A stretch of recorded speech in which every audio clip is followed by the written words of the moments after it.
What's going on, party people? WinterKnight here, and today we are back with some more Series 2 action, and today we are featuring a Garganacl team. Garg is just very good into the early meta that's developed, and we have paired it with some fun picks like AV Great Tusk, Booster Energy Iron Valiant, Toxic Spike Sludge Wave Iron Moth, Bulky Citrus Berry Goldango, and Weakness Policy Tailwind Dragonite. So I did play in a little tour the other night with this team, so we're going to go back and recap a few of my battles so I can show you guys what the team can do. But before we get into it, if you could, please like and subscribe. We did hit 300 subs on the channel, and you guys have no idea how much that means to me. So let's get right into it. I'll explain the move choices as we go along. Alright, so first up we have Angel VGC running the Indeedee Armor Rouge Psy Spam with Fluttermane, King Gambit, Golden Go, and Iron Bundle. So I did drop the first game in this set, so needed to make some adjustments. I did notice that he wasn't going for the Trick Room and just led Bundle Fluttermane the first game, so I do decide to lead Dragonite. That way I can get up my Tailwind and then go from there. So this really shows the strength of this Dragonite set and why you might consider running this set over an Inner Focus Choice Band set. Dragonite does have a lot of utility outside of just spamming E-Speed. So as you can see, I lead Goldango Dragonite here into Iron Bundle Fluttermane. Of course, he does have the booster energy to boost the speed on Bundle. So we do just Terra here with Dragonite. That's to make sure that we don't go down to an Icy Wind and Moonblast. And we are threatening big damage with Goldango here. I do decide to just go for the Protect, make sure that we can get up the Tailwind, because I didn't want to take a Shadow Ball.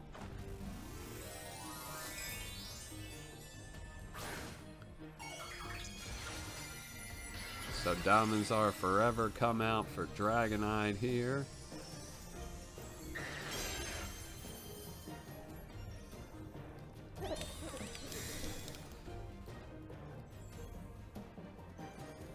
He does lead with the Icy Wind here, so we will break our multi-scale.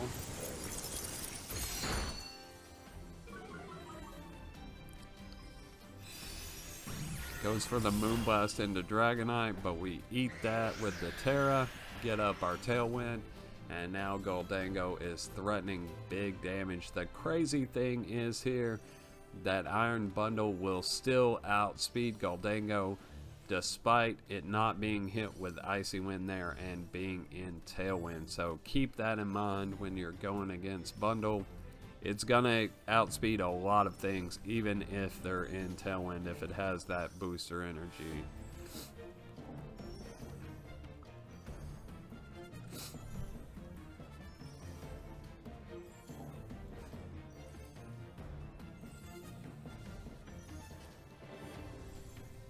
So he is thinking hard on it here. He did this for all of our matches, but does come back out with the Icy Wind. So I was worried that Goldango would not outspeed here after the one Icy Wind, because Fluttermane is very fast as well.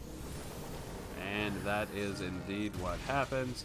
But Bulky Goldango is a champ, lives on 4, eats its Citrus Berry, and fires back with a big Make It Rain here.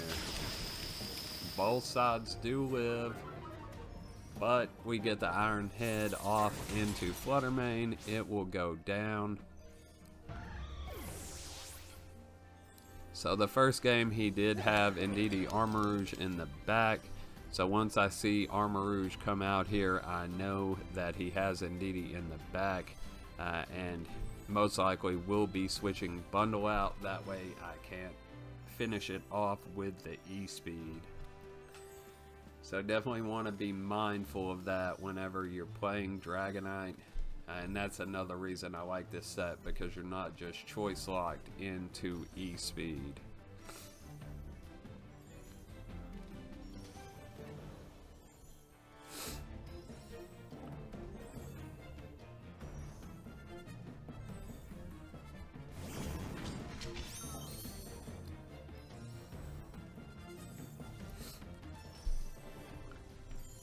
We do have 2 speed drops on Dragonite.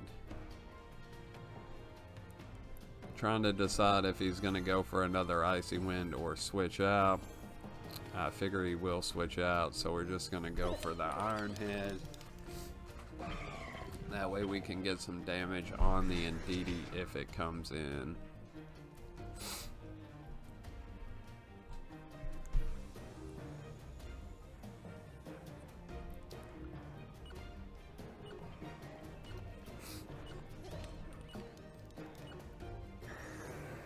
And just go for the Shadow Ball. I'm hoping Gholdengo will outspeed here despite the 1 speed drop, because we are in Tailwind. But I am running max speed Timming Gholdengo, so we do easily outspeed here despite the Icy Wind drop. So we do get the big Shadow Ball off. It is -1. But does big damage. Dragonite, of course, and not a whole lot of speed investment, and it has taken 2 Icy Winds, so both sides do go down.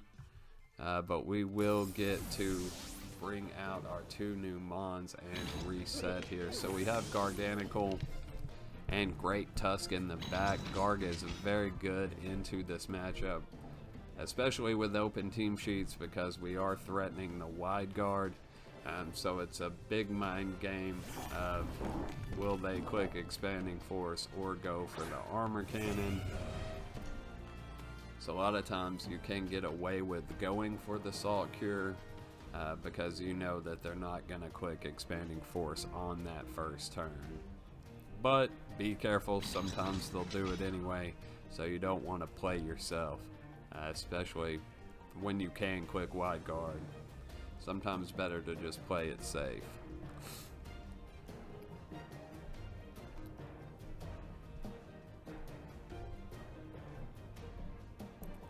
I do just go for the wide guard because I'm fairly certain that Tusk can take an Armor Cannon here, especially since we are Assault Vest.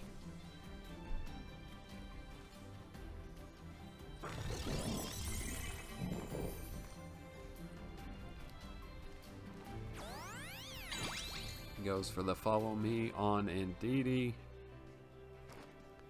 So we get the knockoff. Does a good half.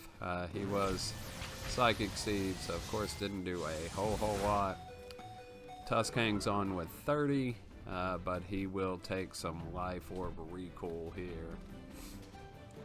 So that was an example of when I could have got away with getting the Salt Cure off on Indeedee there.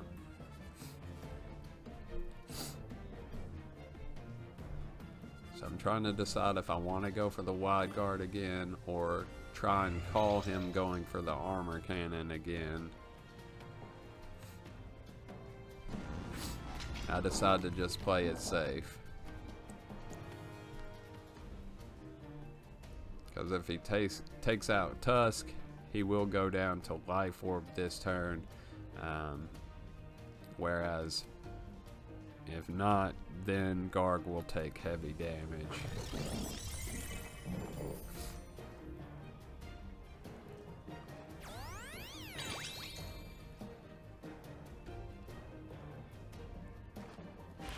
So we Headlong Rush the Indeedee, get the KO.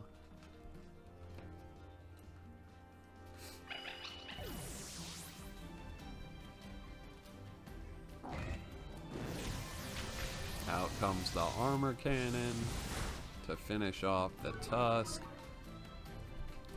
But Armorage will go down again, so now it is just Garg versus the Iron Bundle with very, very low health. As you can see, he has not terrored yet, that is because he was saving it for Iron Bundle. The Iron Bundle is actually Water Terra with Terra Blast. It's not running Hydro Pump, so if he wants a water move, he does have to Terra the bundle. So I was fairly certain that Garg would be able to take the Terra Blast here. I think Hydro Pump is a roll. Of course, Terra Blast not quite as strong.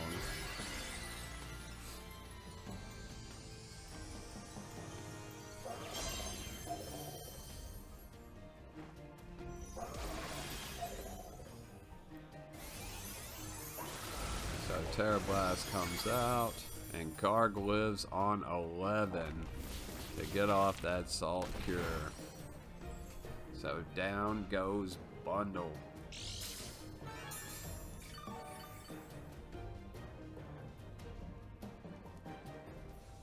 So it was a close thing, but the adjustments paid off, getting up the Tailwind. That way we could outspeed. It didn't actually make a whole lot of difference. It did help when the Indeedee Armor Rouge came out, though. Bundle and Fluttermane so fast, they were still able to outspeed, but it didn't make sure that we got the big Shadow Ball off. Alright, so this is game 3 in the set with Angel VGC. So I do decide to change things up here and lead Valiant and Golden Go, as I totally expect him to lead Bundle and Fluttermane, since that's what he did in the first 2 matches. That's why you should always mix up your leads. That really helped me call my leads for the second 2 matches, especially in this last one, because I just had a good feeling that that's what he would do. So now we are threatening Shadow Sneak here, along with the Make It Rain. So as you saw before, Make It Rain did not KO Bundle, so we are going to Terra the Golden Go here. That way we make sure we can survive the Shadow Ball if it comes out, and then Oko the Bundle. As Shadow Sneak gonna come out here into Fluttermane. That way we can make sure we break that Focus Sash.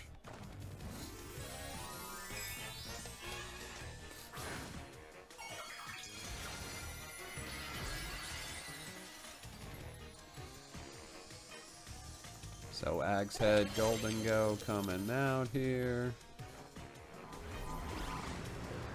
Shadow Sneak into Flutter. Brings it down almost to the Sash, as Valiant takes the Freeze Dry and the Icy Wind, so both hang on here. So this is a good first turn. And then big Make It Rain coming out from Golden Go. It does just finish off the bundle.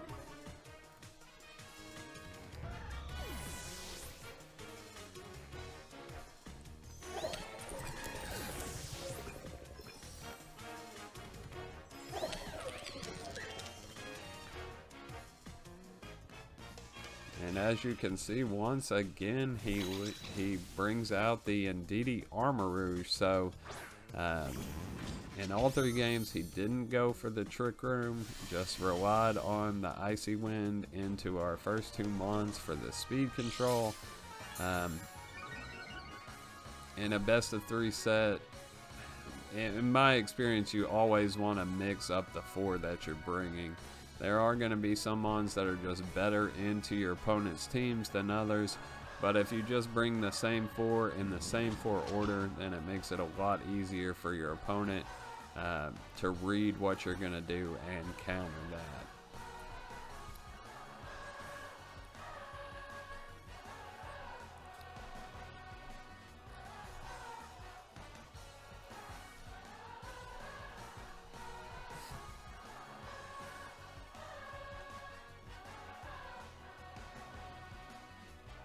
Taking his time deciding.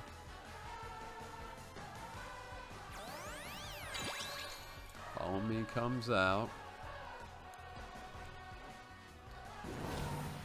And he is faster after the Icy Wind. But Goldango hangs on easily.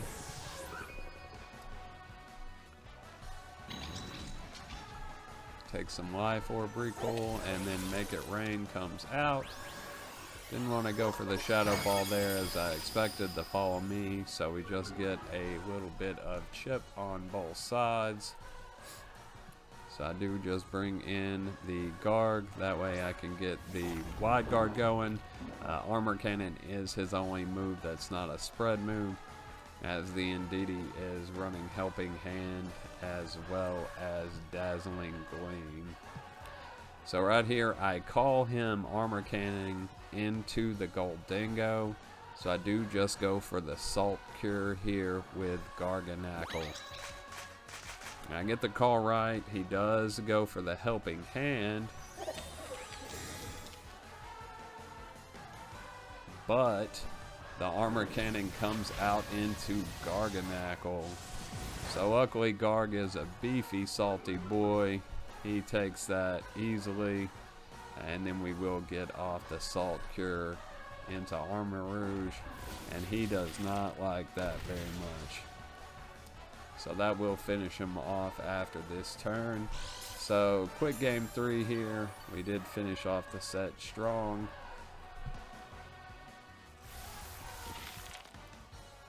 As Armor Rouge goes down to the Salt Cure.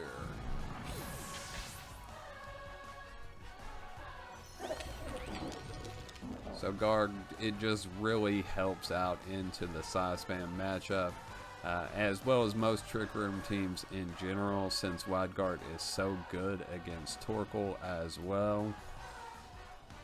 So it's usually a definite must bring. Like I mentioned earlier though, sometimes you gotta change things up. Alright, so this is game 3 of my set with Quick Dart. He did win game 1. I managed to take game 2, so this is the rubber match. As you can see, he is rocking the Sun team with Torkoal, Iron Tusk, King Gambit, Mimikyu, Iron Bundle, and Meowscarada. If you hadn't heard, Sun does power up Iron Tusk's Photosynthesis, which makes it hit extremely hard. But luckily I have my own Tusk, so we will be bringing it along with Dragonite, Iron Valiant, and the Iron Moth.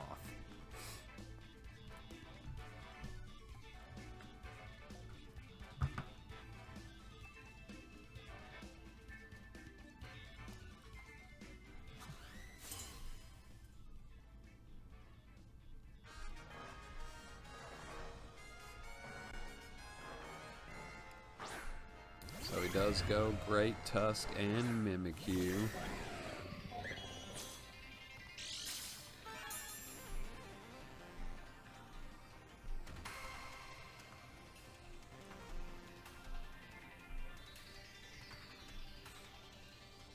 So we'll just go Iron Head into Mimikyu.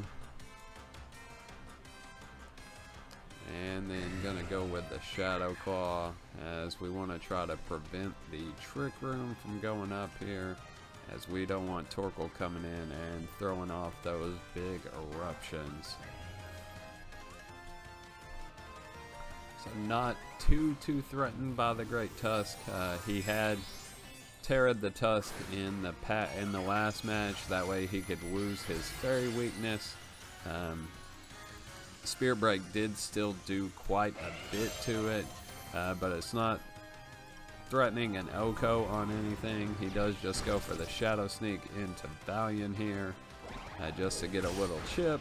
We get the Shadow Claw off, break the disguise. Headlong Rush does come out into Iron Valiant here, and it does pick up with the chip there.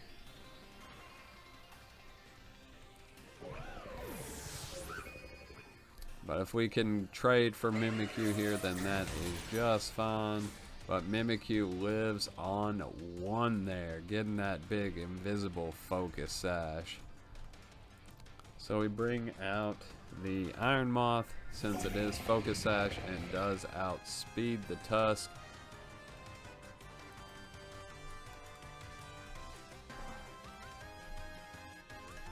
do decide to just go for the tailwind here. And the heat wave, fishing for that burn on Tusk. And that way we could try to pick up the Mimi as well.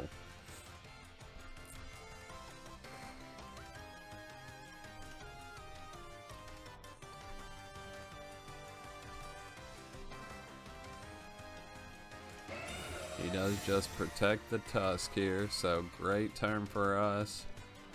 Here goes Shadow Sneak, just to break the multi-scale.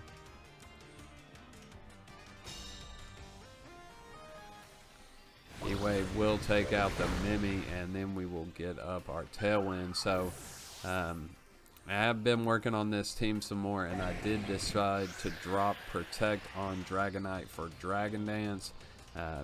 If you can force protects, Dragon Dance works great with E-Speed. Plus, of course, gives you the speed boost so you can get off the Iron Heads. Just some good utility. There's not any setup on this team otherwise, and it is nice to have some setup moves for when you need them.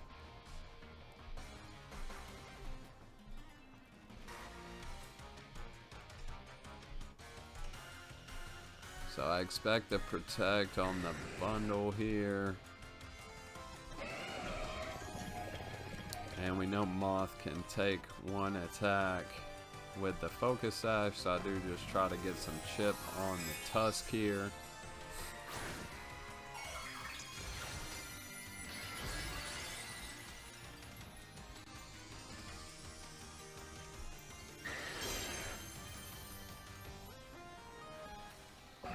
Bundle does protect.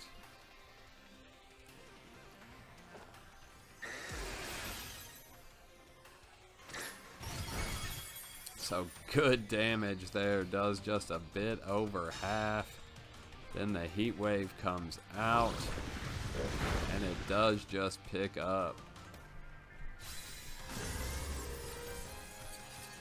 Iron Moth is so good. If you haven't noticed, I really love using it. It is on most of the Series 2 teams that I've built so far. So he does just bring out Gambit, and he has already Terra'd now. So Gambit is just in trouble as it can't do a whole lot into the face of that heat wave. Of course it can Sucker Punch, and then he can try to go for the Hydro Pump to get the KO onto Iron Moth, which is indeed what he does, but E-Speed does have to bundle. And we actually just outspeed there. So I'm not sure, that's the first time I noticed, I'm not sure what investment he is running on that iron bundle that we were able to outspeed there, but nonetheless we pick up the KO there. E-Speed, of course, not very effective against King Gambit, but we just need the chip, as Sucker Punch will come out and finish off the Moth.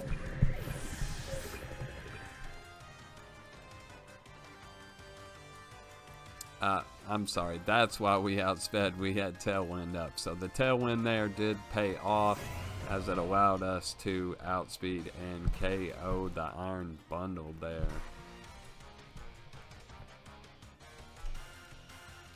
So not much he can do here since we have the Tusk, and he is not able to Terra here.